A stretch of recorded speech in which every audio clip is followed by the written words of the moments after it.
오늘 욥기 38장 1절부터 7절 본문을 통해 이유 없는 고난, 이유 없는 신앙이라는 제목으로 말씀을 증거하겠습니다. 여러분, 오늘 설교 제목이 조금 이상하지 않습니까? 이유 없는 고난이 있을까요? 이유 없는 또 신앙이라는 게 이게 의미가 어떤 것일까요? 보통 한국인의 심성에는 이런 생각이 있습니다. 권선징악. 선은 권하고 상을 받으며 악은 징계를 받고 벌을 받는다라는 그런 의미입니다. 그러니까 우리가 성경의 내용이 어떤 것인가를 깊이 생각하고 그 말씀을 주신 하나님이 어떤 분인가를 생각하기 이전에 우리 마음속에 그것이 이게 탁 새겨져 있다는 겁니다. 권선징악. 또 하나는 인과응보입니다. 권선징악은 좀 일반적인 윤리적인 도덕적 의미인데 인과응보는 불교에서 나온 그러한 교리 중에 하나입니다. 원인이 있고 또한 결과가 있고 그 모든 일에는 보상이 따른다는 겁니다. 그러니까 악을 행하면 벌을 받고 선을 행하면 상을 얻는다. 이런 생각이 불교에서 나온 교리인데 그것이 또 우리의 마음속에 사로잡고 있는 것입니다. 그런데 이 성경은 권선징악도 그것이 바른 교리가 아니며 인과응보는 특별히 잘못된 내용이다라는 겁니다. 저는 여러 번 말씀드렸지만 참 가난한 집에서 태어났습니다. 그 친한 친구가 같은 집에 사는데 그 집 안에 옛날에는 이렇게 마당으로 들어가면 넓은 집은 주인집이고 그 골목길이 아니라 뒤안길이라고 그래요. 뒤안길로 돌아 들어가면 쪽문으로 있는 그 조그만 방 하나는 그 새를 들어 사는 사람입니다. 저는 늘 그런 새집에 살았습니다. 그 새집에 사는데도 저희 아버지께서는 용기가 있으셔서 날마다 술을 드시고 소리를 고래고래 지르셨습니다. 그리고 또 싸우시고. 어렸을 때부터 교회를 다니는데 왜 나는 가난한 집에 태어났을까? 나는 왜 힘든 가정에서 태어났을까? 그런 생각을 하면서 마음속으로 어느 한 구석에는 죄책감이 있었습니다. 그래 내가 뭔가 잘못한 게 있으니까, 부족한 게 있으니까 이런 삶을 살겠지라는 게 명확하지는 않았지만 제 마음속에 그것이 자리 잡고 있었던 것 같습니다. 또 그럼에도 불구하고 주일학교를 어렸을 때부터 열심히 다니고 신앙생활을 했지만 그 신앙생활하는 이유나 목적은 무엇일까요? 그래도 무엇인가 내가 신앙생활하면서 하나님을 붙들어야 그래도 내가 복을 받겠지. 또 교회 가서 하나님 안 믿으면 지옥 간다고 하는데 그래도 예수님을 잘 믿어야 신앙생활 열심히 해야 천국 가겠지라는 그러한 생각이 마음속에 있었던 겁니다. 그러니까 어떤 순수한 신앙의 동기라기보다는 어떤 특별한 속셈이 있는 신앙의 경우가 있는 것이죠. 오늘 설교의 제목이 이유 없는 고난, 이유 없는 신앙이라고 했습니다. 그 제목에 비추어 보면 저의 이 고난에 대한 생각도 잘못된 것이었고 이 신앙생활의 목적도 무엇인가 문제가 있다는 것을 깨닫게 됩니다. 어떤 사람이 고난을 겪는다면 그것은 이유가 있는 것일까요? 이유가 없는 것일까요? 어떤 사람이 그런 고난을 당하면 무엇인가 특별한 잘못을 했기 때문일 거라고 생각을 합니다. 내가 아니라고 생각할지 모르지만 내가 그런 고난 가운데 있지 않을 때 경각심을 갖고 무엇인가 다잡으려고 할 때 나도 그런 고난을 당하지 않으려면 내가 뭔가 깨어 있어야겠다. 내 죄를 회개하겠다. 그런 생각이 조금씩 우리 마음속에 찾아오는 것은 사실입니다. 그리고 오늘 우리가 이렇게 예배 드리는 것도 정말 하나님을 내가 진심으로 경배하고 그분을 높이고자 하는 마음도 있지만 예배를 안 드리면 뭔가 잘못한 것 같고 벌을 받을 것 같고 또 예배를 드리고 하나님 앞에 나오면 하나님께서 나를 잘 봐주시고 내가 이제까지 그래도 인생을 살아온 것처럼 잘 살게 되고 더 많은 복을 받을 수 있겠지라는 그런 생각을 하지 않는가 돌아봐야 한다는 겁니다. 그렇다면 우리가 생각하는 인생의 고난은 이유 있는 고난이 되고 이유 있는 신앙생활이 되는 것입니다. 그래서 오늘 욥기서를 통해서 정말 고난이 이유 없는 것이고 또한 이 신앙생활이 이유 없는 것인가 그것을 한번 살펴보려고 합니다. 여러분 성경에서 우리가 모든 근거를 찾아야겠죠. 이유 없이 고난을 당한 대표적인 사람이 누가 있습니까? 바로 다윗입니다. 다윗은 어렸을 때부터 아버지 말씀에 순종하고 하나님 믿는 신앙을 가지고 골리앗과 싸워서 이긴 잘못밖에 없습니다. 그러나 그는 평생의 절반을 사울에게 쫓겨다니는 고난 속에서 살아야 했습니다. 또 예수님이 사역을 할 때 예수님이 성전을 향하여 걸어가는데 날 때부터 소경인 사람이 있었습니다. 그때 제자들이 물었습니다. 주님, 저 사람이 태어날 때부터 죄인 것은 저 사람의 죄 때문입니까? 아니면 그 사람의 부모의 잘못입니까? 이렇게 물은 제자들의 생각 속에는 어떠한 교리가 그들의 마음속에 있었기 때문입니까? 인과응보라는 사고가 그들 안에 있었던 것입니다. 다른 사람은 부유한 집에 태어나고 시력도 좋고 그런데 저 사람은 정말 가난한 집에 태어나고 또 태어날 때부터 눈에 뭔가 멀었다는 것은 그 사람이 뭔가 잘못했든지 아니면 그 부모라도 잘못을 했기 때문이다라고 생각을 했던 겁니다. 그래서 그 둘 중에 하나라는 생각을 가지고 이지선다형의 질문을 예수님 앞에 들이민 겁니다. 우리는 인생에 다른 사람이 당한 고난을 보면서 때로는 자기 자신에게 당한 고난을 보면서 경험하면서 그런 질문을 주님 앞에 하는 때가 있습니다. 그러나 주님은 요한복음 9장 3절에서 이렇게 말씀하셨습니다. 이 사람이나 그 부모의 죄로 인한 것이 아니라 그에게서 하나님이 하시는 일을 나타내고자 하심이라. 아멘. 하나님이 의도를 가지고 그렇게 하셨다는 겁니다. 하나님이 특별한 목적을 가지고 그렇게 하셨다는 겁니다. 그럴 때 우리는 그렇게 쉽게 그래서 하나님이 계획을 가지고 그렇게 하셨구나 생각할 수 있지만 그것이 정작 내 인생에 닥친 일이라면 내가 잘못을 하나도 안 했는데 내가 문제가 없었는데 아니 내가 다른 사람보다 더 의롭게 살았는데 하나님이 그렇게 하셨다니 이건 하나님 잘못이 아닙니까? 라고 항변하고 싶은 마음이 생깁니다. 그럴 때 우리는 어떻게 해야 됩니까? 거기에 대한 해답도 우리가 오늘 말씀을 통해 찾아보려고 합니다. 대표적으로 신구약 성경 전체를 통틀어서 이유 없는 고난을 당하신 분이 누구이십니까? 바로 우리 주 예수 그리스도이십니다. 아마도 여기에 있는 우리 모두는 아마 이 세상 가운데 있는 모든 사람들도 그래 나는 단 하나의 하늘으로 한 점 부끄러움도 없는데 이런 고난을 당했다라고 말하는 사람은 없을 것입니다. 그러나 그리스도만큼은 아무런 죄 없이 잘못 없이 고난을 당하신 분이십니다. 그런데 그리스도뿐만 아니라 우리 인생에도 이유 없는 고난이 있고 이유 없는 신앙이 있다는 것을 우리가 살펴봐야 합니다. 자, 이제 오늘 성경 본문은 욥기 38장이지만 욥기 전체를 우리가 조금씩 살펴보려고 합니다.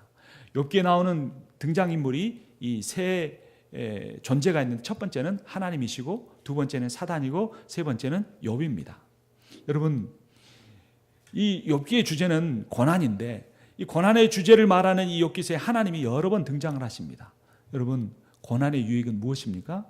우리로 하여금 하나님을 생각하게 만들기 때문입니다. 우리로 하여금 하나님을 의지하게 만들기 때문입니다. 예레미야서 29장 13절에 14절을 보면 이렇게 말합니다. 너희가 온 마음으로 나를 구하면 나를 찾을 것이요 나를 만나리라. 이것은 여호와의 말씀이니라. 나는 너희들을 만날 것이며 너희를 포로된 중에서 다시 돌아오게 하되라고 말합니다.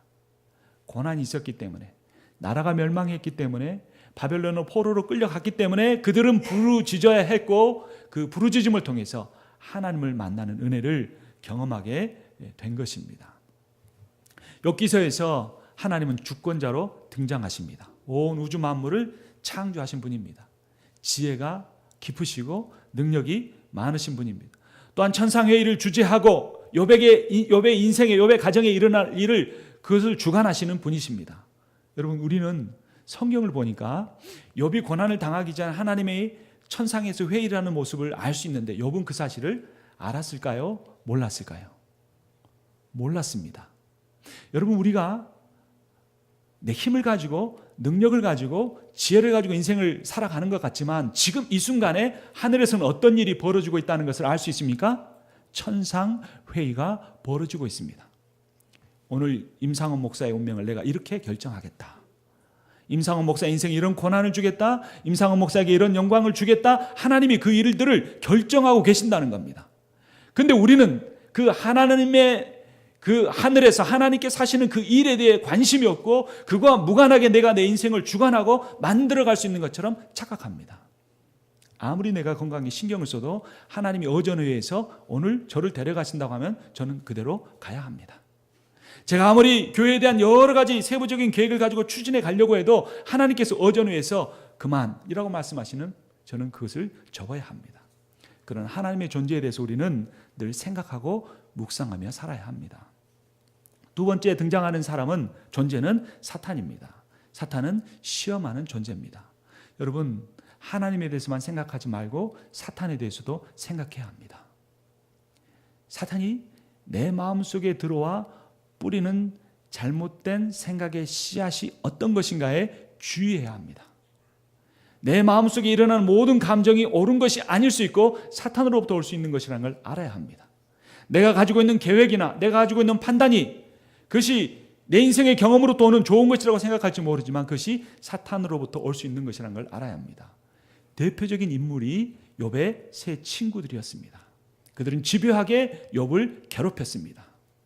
네가 무엇인가 잘못했기 때문에 너의 인생에 고난이 찾아온 것이니 회개해라. 회개하면 하나님이 너를 용서해 주시고 다 너를 회복되게 해 주실 것이다 라고 신앙의 권면을 했습니다. 그러나 그것은 사탄의 생각과 동일한 것이었습니다. 여러분, 흔히들 우리가 어려움 당한 사람들을 위로한다고 하면서 그 사람의 가슴을 후벼 파는 일들을 합니다. 손을 잡고 이렇게 말합니다. 이것은 다 하나님이 계획하신 일입니다. 슬퍼하지 말고 다 이겨내십시오 라고 말합니다. 이런 고난을 당한 때는 하나님의 깊은 뜻이 있으니까 하나님 앞에 더 기도하십시오 라고 말을 합니다. 물론 바른 말일 수 있습니다. 그러나 그것은 상황에 적합하지 않는 말입니다.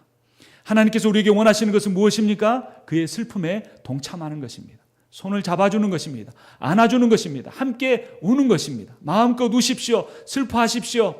내가 당신을 위해 기도하겠습니다. 할 말이 없습니다. 어찌할 바를 모르겠습니다라고 그들의 마음에 내가 함께 들어가 아픔과 슬픔을 나누는 것이 필요합니다.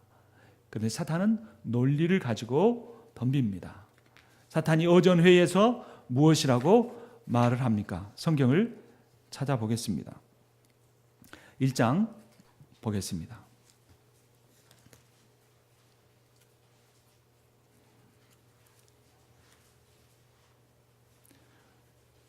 욥기 1장 9절과 10절을 읽겠습니다.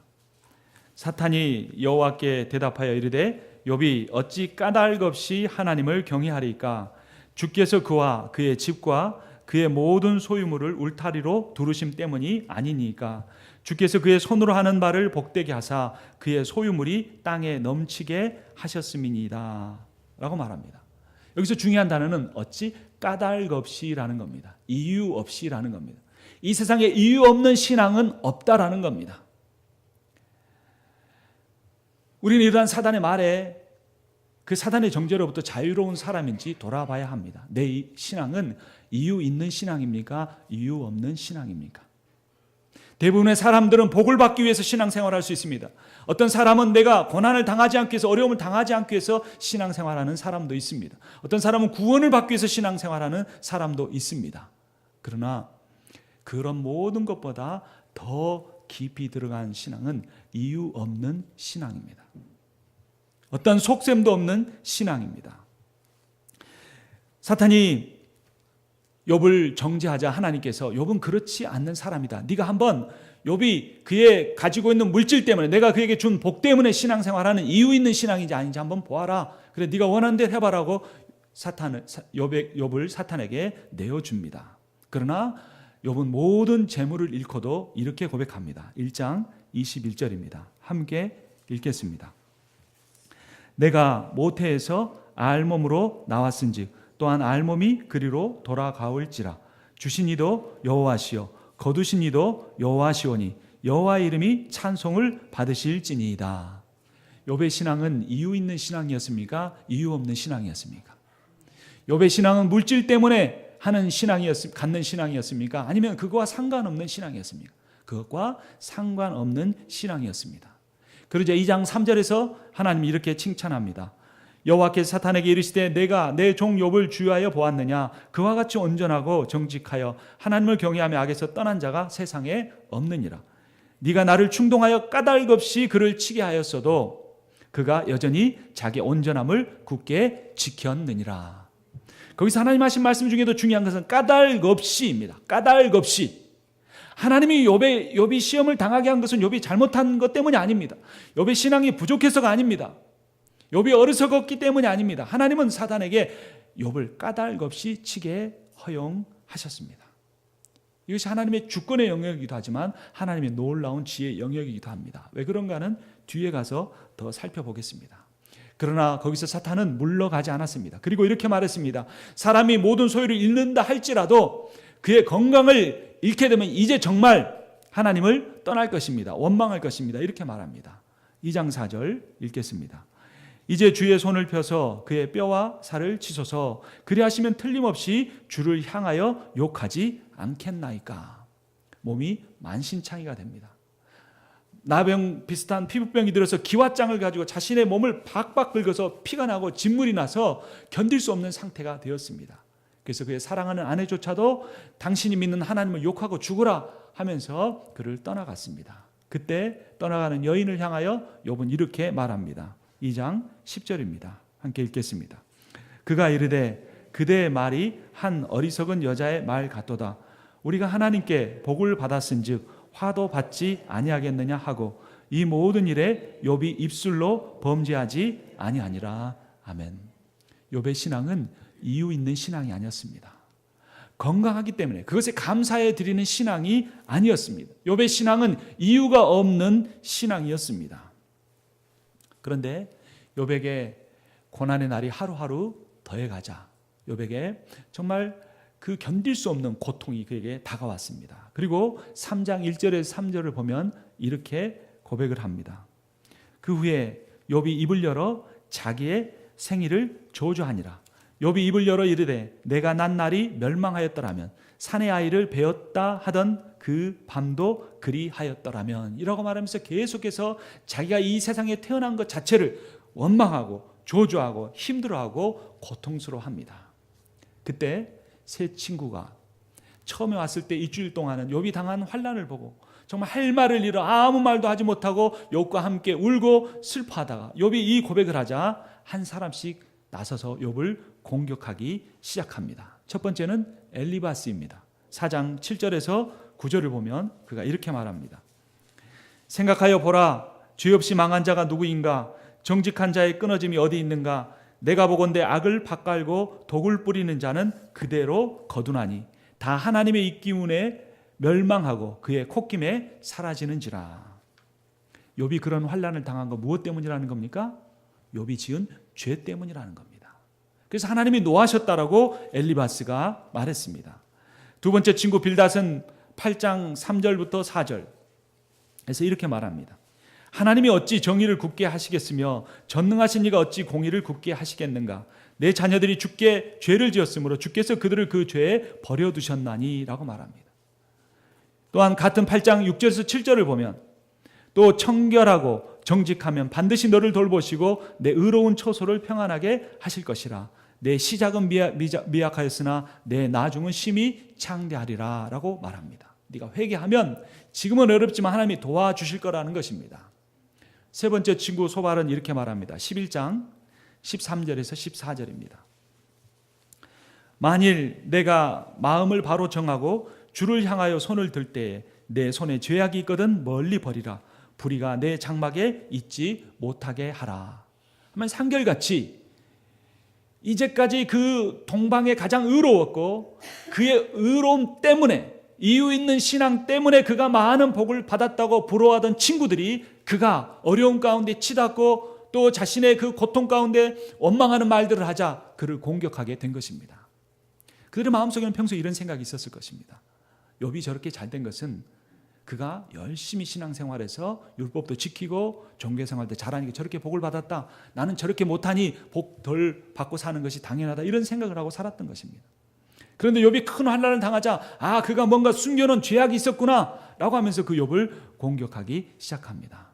그때 욥은 이렇게 말합니다. 9장 17절부터 20절까지입니다. 하나님을 향하여 이렇게 말합니다. 하나님이 그에게 인생에 하신 일에 대해서 이렇게 말합니다. 그가 폭풍으로 나를 치시고 까닭 없이 내 상처를 깊게 하시며 나를 숨쉬지 못하게 하시며 괴로움을 내게 채우시는구나. 힘으로 말하면 그가 강하시고 심판으로 말하면 누가 그를 소환하겠느냐. 가령 내가 의로울지라도 내 입이 나를 정죄하리니 가령 내가 온전할지라도 나를 정죄하시리로다. 아멘. 그러면서 또한 이 세상에는 형통하는 악인이 많다라고 12장 6절에서 이렇게 말합니다. 12장 6절입니다. 강도의 장막은 형통하고 하나님을 진노하게 하는 자는 평안하니 하나님이 그의 손에 후히 주심이니라. 그럼 세상을 보면 악한 사람이 잘 됩니다. 죄 짓는 대로 벌을 받는다면 정말 벌을 받아야 할 사람이 수없이 많은데 그렇지 않고 형통하는 사람이 많습니다. 의로운 사람들 가운데도 고통을 당하는 사람이 많습니다.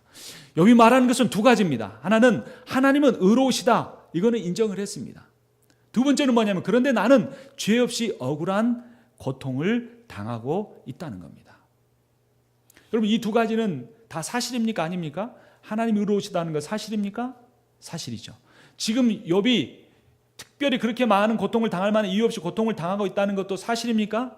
사실이죠. 억울한 고통을 당하고 있는 게 사실입니다. 이 두 가지 말은 개별적으로는 사실인데 이 두 가지는 같이 붙여놓으면 사실이 아닙니다. 왜 그렇습니까? 하나님이 의로우시다면 욥처럼 이유 없이 고통을 당하는 일이 있어야 합니까? 없어야 합니까? 없어야 하는 것이죠.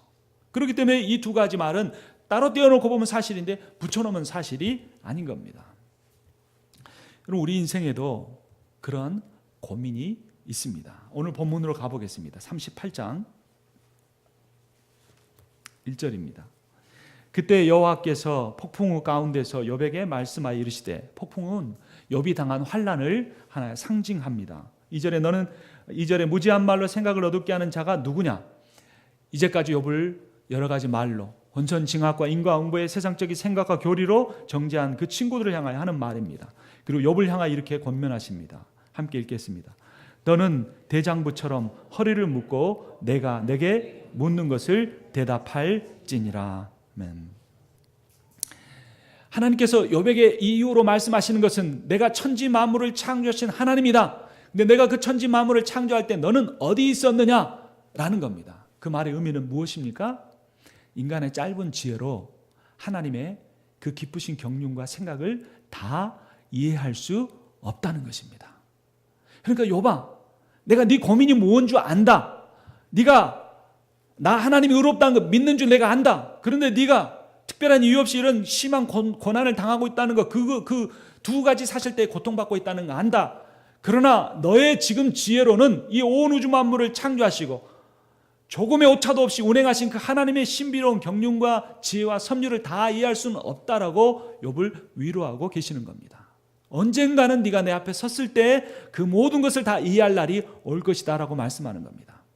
그럼에도 불구하고 욥은, 하나님은 그 권선징악과 인과응보의 교리를 가졌던 새 친구보다는 하나님 앞에서 고통스러워하며 부르짖고 자기의 생일과 태어날을 저주하며 아파했던, 그러나 하나님에 대한 신뢰만큼은 저버리지 않았던 욥을 칭찬하십니다. 마지막 장 42장 7절 말씀입니다. 여호와께서 욥에게 이 말씀을 하신 후에 여호와께서 대만 사람 엘리바스에게 이르시되, 내가 너와 내 두 친구에게 노하나니 이는 너희가 나를 가리켜 말한 것이 내 종 욥의 말 같이 옳지 못함이니라 라고 말씀하십니다. 욥이 훨씬 더 나은 생각을 했다는 겁니다. 물론 욥도 하나님이 하신 일을 다 제대로 이해하지는 못했지만 욥의 생각이 더 옳다는 것입니다. 욥의 고민이 오늘 이 시대를 살아가는 우리의 고민이기도 합니다. 우리가 하나님이 정의로우시다는 것을 믿습니까? 믿지 않습니까? 믿죠. 근데 이 세상은 불의가 더 가득합니까? 정의가 더 많습니까? 불의가 더 가득합니다. 악해도 돈만 있으면, 악해도 힘만 있으면 자기 권세를 마음껏 누리고 살아가는 이 세상이 그대로 유지되고 있습니다. 두 번째는 공평하신 하나님을 찬양하긴 하는데, 하나님 공평하다고 찬양은 하는데 이 세상엔 차별이 가득하고 억울한 일이 너무나 많은 겁니다. 이제 인생이 억울해서, 너무 억울해서 때로는 더 이상 살고 싶지 않은 마음이 들 때도 많은 겁니다. 악한 말을 쏟아내는 자들이 나를 괴롭게 하는데도 하나님 그들을 내버려 두시는 억울한 세상에 살아가는 겁니다. 나는 더 열심히 일하고 노력하는데 그렇지 않은 사람들이 더 잘 되는 차별이 심한 세상에 나는 살아가야 한다는 것이 신앙인의 고민입니다. 이것이 동서고금의 그리스도인들이 겪어야 하는 시련이고 아픔입니다. 어떻게 해야 될까요? 거기에 어리석은 사람들은 두 가지로 반응합니다. 하나는 그 모순과 갈등을 그냥 피해버리는 겁니다. 사람은 다 모르지, 다 몰라, 생각도 안 하는 겁니다. 또 하나는 그냥 맹목적으로 받아들입니다. 주님이 하셨습니다. 아멘, 할렐루야, 주님을 찬양합시다, 슬퍼하지도 마십시오, 믿음 없는 겁니다, 이렇게 말하면서 살아갑니다. 그럼 우리는 그 모순과 갈등을 무조건적으로 피하지도 말고 맹목적으로도 받아들이지 말아야 합니다. 그리고 내가 이 모순과 차별과 억울함이 가득한 세상에 살고 있음으로 인하여서 하나님 앞에 절규하고 호소해야 합니다. 여러분, 믿음이 좋다는 것이 하나님처럼 되는 게 아닙니다. 여러분, 우리가 우리의 자녀의 연약함을 알잖아요. 자녀가 넘어져서 아프다고 울 때 그 자녀를 품어주는 게 부모의 마음이잖아요. 하나님이 원하시는 것은 다 초월한 것처럼, 다 이겨낼 수 있는 것처럼 하는 것이 아니라 아프다고 울고 억울하다고 주님 앞에 호소하고 메어 달리는 것입니다. 엘리야가 그랬습니다. 엘리야가 광야로 들어가 하루끼쯤 가서 한 로뎀나무 아래에 앉아서 한 것은 기도가 아니었습니다. 죽기를 원하는 것입니다. 여호와여, 내 인생 넉넉합니다. 내 생명 거두어 가 주십시오. 정말 죽여달라는 말이겠습니까? 그런 생각도 어느 편에 있지만 정말로 그가 하고 싶은 말은 하나님, 나를 죽이는 것 같은 이 고통 속에 나를 왜 몰아넣으십니까? 라고 하나님 앞에 절규하는 겁니다. 내 생명을 거두어 가 주십시오라고 말하는 것입니다. 그때 하나님은 응답하십니다. 로뎀나무 아래에 누워 자더니 천사가 그를 어루만지며 그에게 이르되 일어나서 먹으라 하는지라. 이에 일어나 먹고 마시고 그 음식물의 힘을 의지하여 40주 40야를 가서 하나님의 산 호렙에 이르니라. 모세도 그랬습니다. 이스라엘 백성들이, 야, 우리가 이집트에 노예로 있었을 때, 가마 옆에 있을 때는 떡도 먹고 고기도 먹었는데 여기서는 날마다 만나밖에 먹지 못하는구나 하고 불평하며 모세를 원망할 때 모세가 이렇게 말합니다. 모세가 여호와께 여짜오되 어찌하여 주께서 종을 괴롭게 하시나이까? 어찌하여 내게 주의 목전에서 은혜를 입기에 아니하시고 이 모든 백성을 내게 맡기사 내가 그 짐을 지게 하시나이까? 이 모든 백성을 내가 배웠나이까? 내가 그들을 낳았나이까? 어찌 주께서 내게 양육하는 아버지가 젖먹는 아이를 품듯 그들을 품에 품고 주께서 그들의 열조에게 맹세하신 땅으로 가라 하시나이까? 주께서 내게 이같이 행하실진데 구하옵나니 내게 은혜를 베푸사 즉시 나를 죽여 내가 고난당함을 내가 보지 않게 하옵소서. 이 말씀 보면서 저는 우리 교회에서는 그런 생각을 한 번도 한 적이 없었지만 또 앞으로도 그런 때가 오면 모세처럼 말해도 되는구나. 한 성도들이 이렇게 힘들게 하는데 차라리 나를 죽여주십시오. 여러분, 모세는 구약시대의 가장 위대한 신앙의 인물로 칭송을 받는 사람입니다. 그런 모세도 내가 이 백성을 낳았느냐고, 내 자식이냐고, 왜 나한테 이렇게 고통을 당하게 하느냐고 하나님 앞에 울부짖었습니다. 그때 하나님이 이렇게 말씀하십니다. 여호와의 손이 짧으냐? 내가 이제 내 말이 내게 응하는 여부를 보리라 하고 하늘에서 메추라기를 내려서 이스라엘 백성들을 먹이게 하시고 그들의 불평이 사라지게 하시며 그 메추라기 고기가 이에 사이에 끼기도 전에 가장 불평을 주동했던 사람들을 죽게 만드십니다. 욥 또한 그러한 사람이었습니다. 욥이 자기 생일을 저주했다고 해서 믿음이 없는 사람이 아니었습니다. 왜냐하면 그는 하나님은 의로우시다는 이 사실을 믿으면서도 자기 인생에 당한 시련과 고난은 너무나 크기 때문에 그 두 가지의 모순 속에서 절규하면서 하나님 나를 살려달라고 하나님 앞에 메어 달리는 것이었습니다. 그때 하나님께서 모세에게 나타나시고 모세에게 욥에게 나타나시고 욥에게 말씀하시고 욥에게 은혜를 베풀어 주신 것입니다. 그래서 결국 마지막 욥기 42장을 보면 그가 모든 소유와 자녀와 그 신앙의 2배의 복을 받는다는 이야기가 나오는 것입니다. 그때 시대의 물질적인 복으로 모든 것을 평가하는 그러한 시대였기 때문에 그렇게 표현하지만 결국에 하나님께서 그 어려움과 시련 속에서도 하나님을 붙들 뿐만 아니라 자기 연약함을 호소하고 메어 달리는 사람을 회복시키신다는 진리를 가르쳐 주시는 겁니다.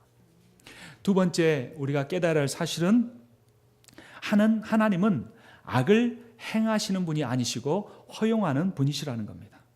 그리고 그 허용하시는 악의 씨앗을 반드시 선의 열매로 바꾸시는, 합력하여 선을 이루시는 분이라는 겁니다. 여러분, 로마서 8장 27절부터 32절은 함께 찾아보시겠습니다. 로마서 8장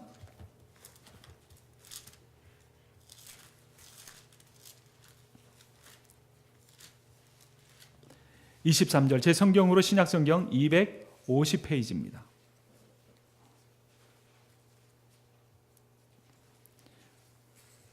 (27절부터) (32절까지) 교독하겠습니다. 마음을 살피시는 이가 성령의 생각을 아시나니 이는 성령이 하나님의 뜻대로 성도를 위하여 간구하심이니라.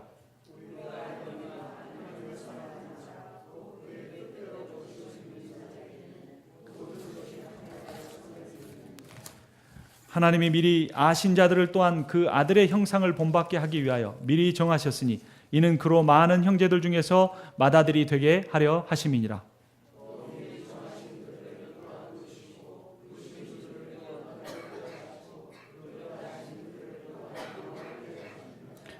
그런즉 이 일에 대하여 우리가 무슨 말 하리요? 만일 하나님이 우리를 위하시면 누가 우리를 대적하리요?